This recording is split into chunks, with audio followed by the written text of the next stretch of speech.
My name is Imre Hild, entrepreneur, investor. I work with startups in Hungary. I founded 2 companies myself. Then I founded 2 accelerators. Basically I'm working with startups every day in a variety of qualities. Sometimes as a founder, sometimes as an investor, sometimes as mentor or advisor. And I very often work with them on developing their international strategies. Well, intellectual property is a very good topic. It's very wide-ranging. It's basically any kind of product that is coming out of an individual's work.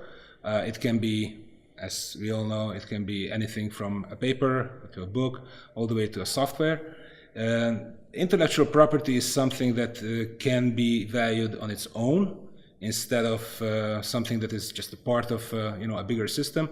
It is something that has value in and of itself. And again, it ranges very, very widely. It can be as simple as a song and as complex as an operating system.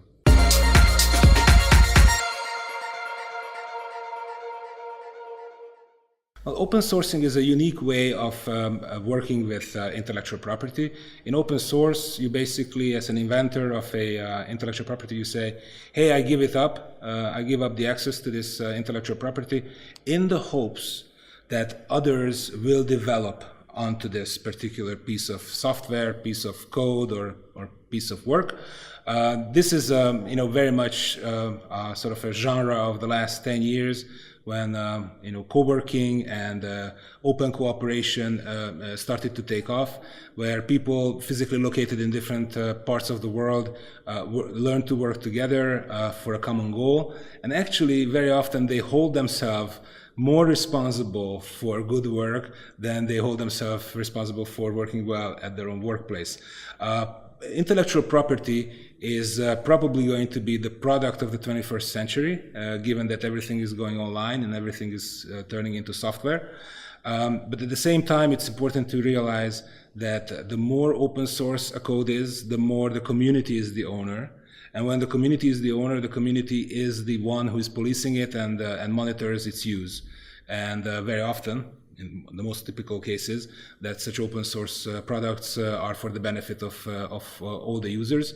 And overall, economically, it actually makes more sense to work on such projects than a typical market-oriented product where there's a price for a developed product, which is collected by the owner of the individual, the given intellectual property. However, there are some parts of intellectual property which should be protected and which is not up for open source, and which the owner of that property would like to protect. And I think that it's clear that those protections have to be given and have to be honored beyond doubt. However, the world is changing very fast, and I think that over the long term, it is going to be very difficult to uphold certain such intellectual properties when the community is going to be the competition to develop the same.